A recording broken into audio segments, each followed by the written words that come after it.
नमस्कार, आप देख रहे हैं एबी स्टार न्यूज। मैं हूं आपके साथ सपना वर्मा। वक्त हो चला है अपना उत्तर प्रदेश का। बुलेटिन में बात करेंगे डिप्टी सीएम के औचक निरीक्षण को लेकर। दरअसल डिप्टी सीएम औचक निरीक्षण के लिए जिला अस्पताल पहुंच गए, जहां उन्होंने व्यवस्थाओं का जायजा लिया। उप मुख्यमंत्री ब्रजेश पाठक गाजियाबाद के दौरे पर पहुंचे, जहां पर डिप्टी सीएम ब्रजेश पाठक ने गाजियाबाद में एक पोस्टमार्टम हाउस का औचक निरीक्षण किया। इस दौरान पोस्टमार्टम हाउस की खराब दुर्दशा देख डिप्टी सीएम ने सीएमओ को दिशा निर्देश दिए। जिला अस्पताल का दौरा किया और स्वास्थ्य सेवाओं को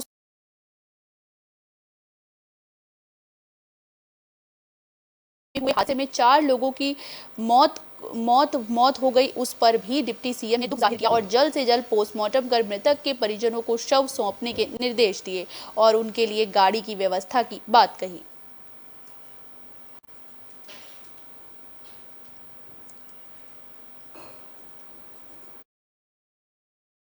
चुपचाप निरीक्षण करता हूं और सुधार आएगा, इसमें आप सबकी मदद की कमी है। सुधार कैसे हम आएगा? देखिए, हम आपको पता है 2014 से पहले अपने प्रदेश में मात्र 13 मेडिकल कॉलेज थे।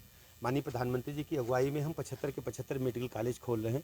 एक मेडिकल कॉलेज मैक्सिमम 250 चिकित्सक एक साल में तैयार करता है, एमबीबीएस के, और पोस्ट ग्रेजुएशन को मिला ले तो 20-25 मिलते हैं अतिरिक्त में एक मेडिकल कॉलेज में। तो अब हमारे पास पर्याप्त मेडिकल कॉलेज हैं और आप देखेंगे आने वाले दिनों में हम चिकित्सकों की कमी को पूरा करेंगे। पैरामेडिकल की सीटें भी हम बढ़ा रहे हैं, एमबीबीएस की सीटें भी बढ़ा रहे हैं, पोस्ट ग्रेजुएशन की सीटें हमने बढ़ाई हैं। उपराज्यपाल सत्यपाल मलिक मथुरा पहुंचे। इस दौरान उन्होंने बाबा नीम करौरी आश्रम का दौरा किया। मेघालय के राज्यपाल सत्यपाल मलिक वृंदावन उपराज्यपाल सत्यपाल मलिक वृंदावन पहुंचे। उपराज्यपाल ने परिक्रमा मार्ग स्थित बाबा नीम करौरी आश्रम पहुंचे, जहां उपराज्यपाल का नगर निगम के उप सभापति ने माला पहनाकर स्वागत किया। आश्रम पहुंचने पर मथुरा के SP city मार्तन Prakash Singh, SP traffic Harendra Kumar और सिटी मजिस्ट्रेट सौरभ दुबे ने स्वागत किया। इसके बाद मथुरा पुलिस की तरफ से उन्हें गार्ड ऑफ ऑनर दिया गया। मथुरा पुलिस की तरफ से गार्ड ऑफ ऑनर देने के बाद उपराज्यपाल सत्यपाल मलिक बाबा नीम करौरी की भजन कुटिया में पहुंचे। उपराज्यपाल ने आश्रम पर समाधि के दर्शन कर उनकी पूजा अर्चना की। मैं तो दर्शन करने से पहले ही मुझे उनके प्रति बहुत श्रद्धा रही है, क्योंकि चौधरी चरण सिंह उनको बहुत मानते थे और ये हमारी भांजी है, ये तो हर साल आती है, तो इसने भी मुझे बताया। मैं बहुत दिन से आना चाह रहा था, लेकिन यहाँ जब बाबा चाहते हैं तभी आ पाता है आदमी, तो आज शायद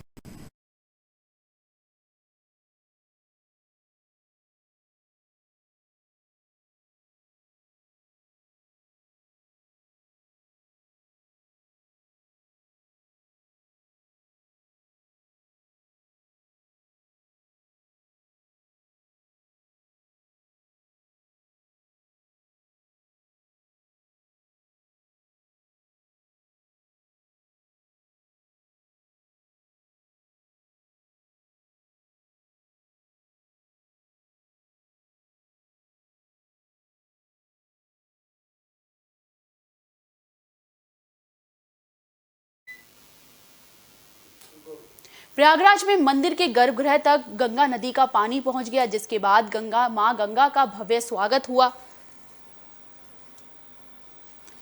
प्रयागराज संगम तट पर स्थित बड़े और लेटे हनुमान जी को गंगा स्नान कराया गया। गंगा का पानी देर रात मंदिर के गर्भगृह में प्रवेश कर गया। मंदिर के महंत बलबीर गिरी जी महाराज ने मंत्रोच्चारण के साथ हल्दी, दूध, मध, घी आदि पंचमी सामग्री से पूजन कर मां गंगा का स्वागत किया। इस मौके पर प्रयागराज के एसएसपी शैलेश पांडे भी मौजूद रहे। इसी के साथ मंदिर का कपाट बंद कर दिया गया। बलबीर गिरी जी महाराज ने इस अवसर पर कहा कि गंगा जी की ओर से हनुमान जी को स्नान कराना राष्ट्र के लिए शुभ संकेत है। इससे देश में जो भी समस्या है वो उसका खात्मा होगा, साथ ही देश उन्नति की राह पर आगे बढ़ेगा।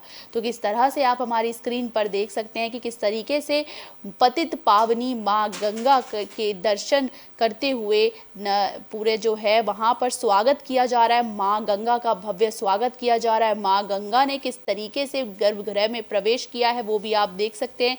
हनुमान जी को स्नान कराती हुई मां गंगा नजर आ रही हैं, जिसके बाद इसको लेकर जो है बलवीर गिरी महाराज की ओर से बयान सामने आया है, जिन्होंने कहा है कि देश अब उन्नति की राह पर आगे बढ़ेगा और देश की सभी समस्याओं का खात्मा होगा। ये बेहद शुभ संकेत है।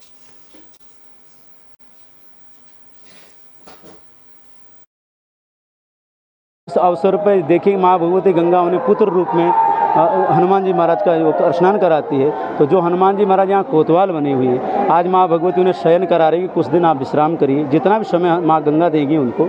तो इस बीच में तो ये सौभाग्यशाली दिन है। और हनुमान जी महाराज जो कोतवाल हैं प्रयागराज के, उनकी सेवा में स्वयं माँ भगवती गंगा आई हुई, तो ये बड़े हर्षोल्लास का विषय है।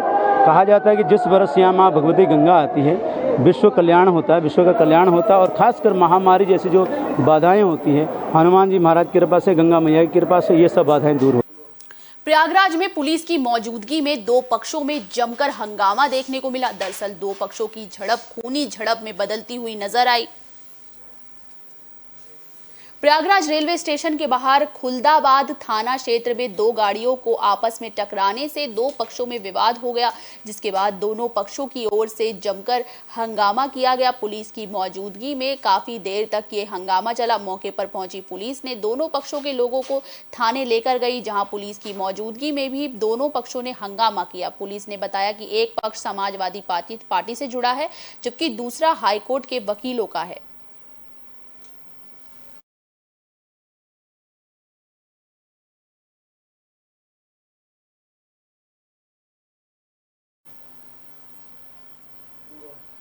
औरैया में योगी राज में गौशालाओं की स्थिति काफी दुरुस्त नजर आई। गौवंशों के लिए चारे और पानी का प्रबंध भी दिखाई दिया। आवारा गौवंश से परेशान होकर किसानों को दिन रात खेत की रखवाली करनी पड़ती थी, क्योंकि ये गौवंश जिस खेत में घुस जाते थे उस खेत की फसल को नष्ट कर देते थे, जिसके बाद किसान भूख से मरने को मजबूर हो जाता था।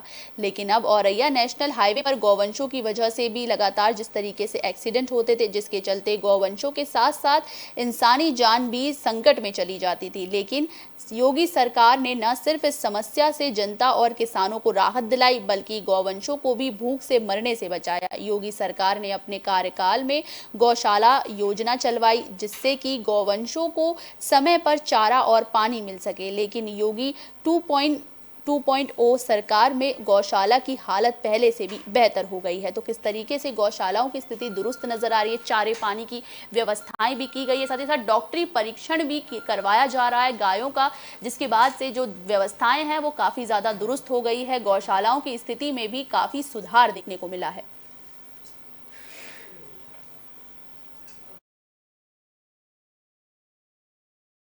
शासन भी थोड़ा देख रेख ज़्यादा कर रहा है, आते जाते देखते रहते, तो ये भी हमें मदद मिली, शासन से भी मदद मिल रही है। और जो अधिकारीगण हैं, एसडीएम साहब वगैरह, सभी लोग देख रेख में इनकी चल रही है, तो हमें भी बहुत आराम मिलता है। इस गौशाला सरकार के द्वारा गौशाला चलाने से हमें बहुत हर्ष हो रहा है, जिससे कि आवारा चुट्टा जो जानवर रोड पर बैठे रहते थे वो आज नहीं मिलते हैं, और किसानों को भी काफ़ी राहत है। उनके जो खेत सारा बर्बाद हो जाते थे, वो सब जानवर आज गौशालाओं में हैं, उनको भी दाना पानी सरकार के सौजन से मिल रहा है।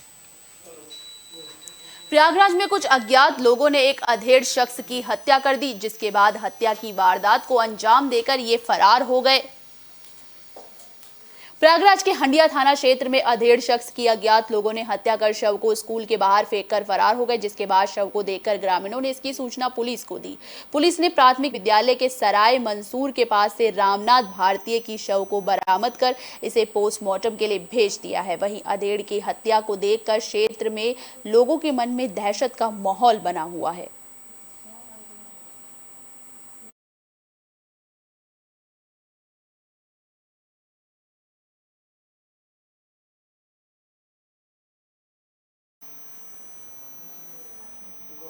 लखीमपुर खीरी में किसानों का धरना प्रदर्शन देखने को मिला। दरअसल किसान अपनी मांगों को लेकर यहां फिर से धरने पर अड़े हैं और इस बार उनकी मांग है अजय मिश्रा टेणी की गिरफ्तारी। लखीमपुर खीरी में भारतीय किसान यूनियन के कार्यकर्ताओं ने जिला मुख्यालय पर 75 घंटे का धरना शुरू कर दिया है। भारतीय किसान यूनियन के नेताओं ने बताया कि किसानों की हत्या के मामले में केंद्रीय गृह राज्य मंत्री अजय मिश्र उर्फ टेणी की बर्खास्तगी और गिरफ्तारी की मांग के लिए लखीमपुर खीरी में राष्ट्रीय प्रवक्ता राकेश टिकैत के नेतृत्व में शुरू हुए आंदोलन के समर्थन में धरना दिया जा रहा है। भारतीय किसान यूनियन के नेताओं के मुताबिक 75 घंटे बाद हाईकमान के आदेश पर ही अगला कदम उठाया जाएगा। प्रदर्शन स्थल पर आईजी लक्ष्मी सिंह के साथ भारी पुलिस बल तैनात रहा।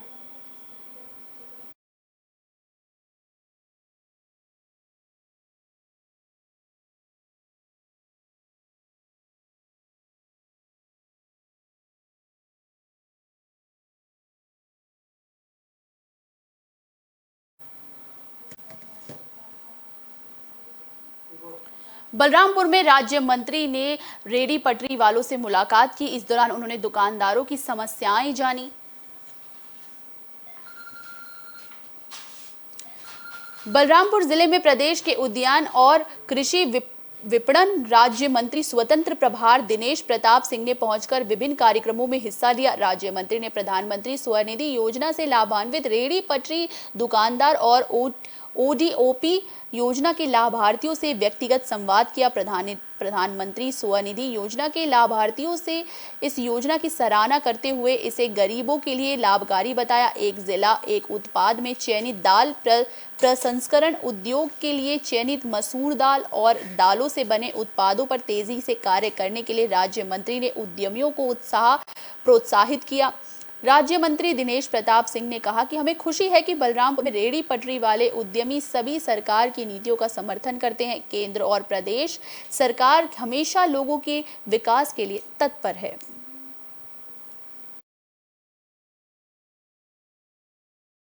के बारे में जिन्होंने ऐसी बात सोची कि सरकार जनता के द्वार जाए और जनता के द्वार जा करके अपनी जो भी उनकी ज़रूरतें हैं, जो भी उनकी शिकायतें हैं, जो भी वो चाहते हैं उनकी बात सुन करके और सरकार को बताए, तो निश्चित तौर से दोनों पक्ष जो है, चाहे वो सरकार का पक्ष हो चाहे जनता का पक्ष हो, दोनों ही पक्ष सकारात्मक रूप से एक दूसरे का साथ दे रहे हैं। शामली में दलित छात्र की हत्या को लेकर मामला लगातार तेजी से तूल पकड़ता जा रहा है, जिसके बाद लगातार हंगामा देखने को मिल रहा है।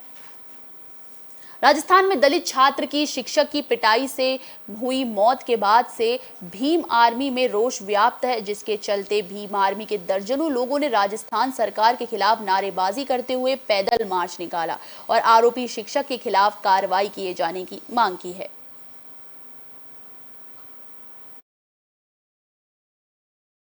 हमारे समाज का व्यक्ति को इतने बुरी तरीके से उसको पीटा गया कि उसकी मृत्यु हो गई। प्रोटेक्ट कर रहे हो, कहाँ तक करोगे प्रोटेक्ट? भैया प्रोटेक्ट क्यों कर रहे हैं? सामने में बैठकर छात्रावास से कर रहे हैं। तो क्या मांग है अब आपकी? हमारी मांग यही है कि जो दोषी है उनके खिलाफ कड़ी से कड़ी कार्रवाई की जाए।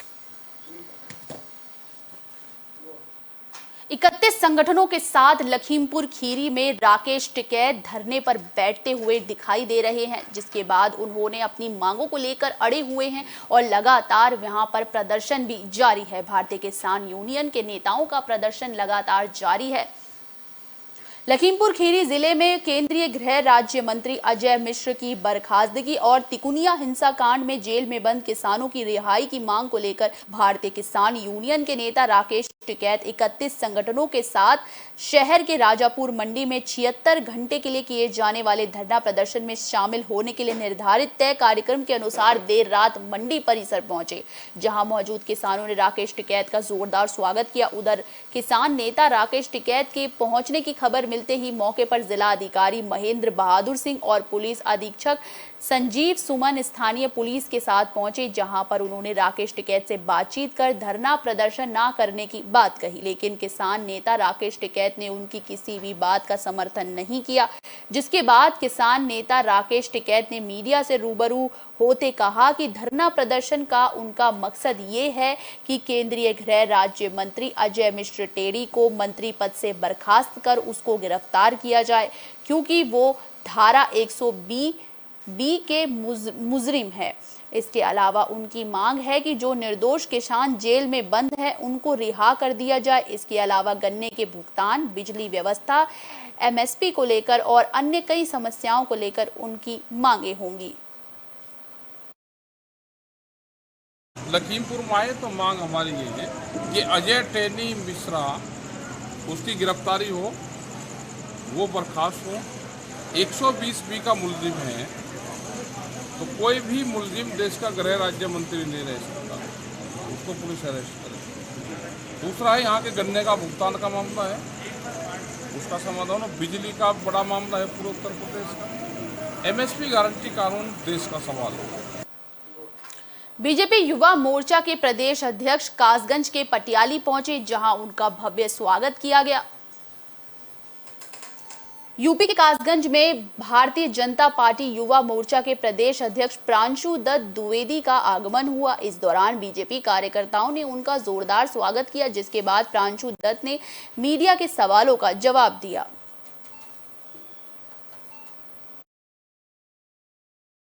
अभी तक जनपद कासगंज में आना हुआ नहीं था, तो यहाँ के जिले कार्यकर्ताओं से मिलना, उनके हालचाल जानना और कैसे नौजवान ज़्यादा से ज़्यादा भारतीय जनता पार्टी जुड़े, आने वाले नगर पालिका चुनाव हो या लोकसभा चुनाव में हो, सब नौजवान भाजपा के पक्ष में दिखें, इसी योजना के तहत यहाँ पर आना। उत्तर प्रदेश के कई जनपदों में तिरंगा यात्रा के दौरान पाकिस्तान जिंदाबाद के नारे लगे, इसे आप किस तरीके से देखते हैं? देखिए, इसमें कहीं ना कहीं समाजवादी पार्टी के लोगों का हाथ है।